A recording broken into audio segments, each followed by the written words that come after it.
माननीय परीक्षक, आदरणीय गुरुजन आणि माझ्या प्रिय मित्रमैत्रिणींनो, यांना माझ्या साष्टांग नमस्कार. मी तेजस सतीश संकाळे, काव्ययोग काव्य संस्था पुणे आयोजित महाराष्ट्राच्या लाडका कवी व्हिडिओ काव्य वाचन स्पर्धा 2026 पर्व दुसरे मध्ये मी सहभागी होत आहे. महाराष्ट्राच्या साहित्य विश्वाला समृद्ध करणाऱ्या कुसुमाग्रज साने गुरुजी आणि बहिणाबाई चौधरी या महान कवींना विनम्र अभिवादन करून मी महाराष्ट्राच्या लाडका कवी ही माझी स्वरचित कविता सादर करत आहे. महाराष्ट्राचा लाडका कवी मराठीचा अभिमान, महाराष्ट्राचा लाडका कवी मराठीचा अभिमान, कवितेच्या मधुर ओळींनी वाढविला तिच्या मान. शब्दांचे मोती गुंफून दिले नवे ज्ञान, त्यांच्या काव्याच्या शक्तीने वाढविला सन्मान, त्यांच्या काव्याच्या शक्तीने वाढविला सन्मान. कुसुमाग्रजांच्या लेखणीतून उमटले स्वातंत्र्य गाणं, त्यांच्या ओजस्वी विचारांनी जागला देश महान, त्यांच्या ओजस्वी विचारांनी जागला देश महान.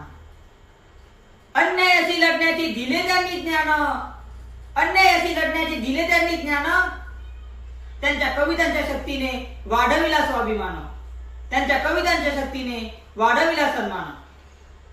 साने गुरुजी प्रेमळ होते, मानवतेची खाण, त्यांच्या प्रेमळ शिकवणुकीने घडला खरा इन्सान.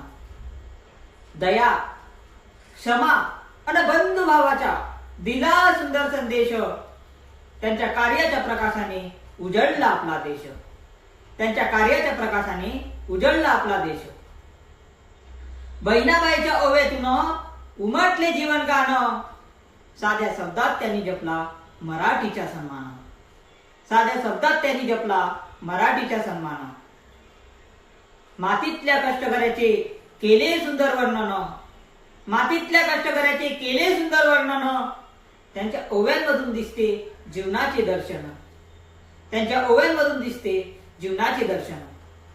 मराठी भाषेच्या आभाळातील हे तेजस्वी तारे, मराठी भाषेच्या आभाळातील हे तेजस्वी तारे, त्यांच्या काव्याच्या प्रकाशाने उजळले विश्वसारे, त्यांच्या काव्याच्या प्रकाशाने उजळले विश्वसारे. असा हा कवींचा वारसा, असा हा कवींचा वारसा महाराष्ट्राची शान, असा हा कवींचा वारसा महाराष्ट्राची शान. त्यांच्या चरणी वंदन करून ठेवू सदैव मान, त्यांच्या चरणी वंदन करून ठेवू सदैव मान. धन्यवाद.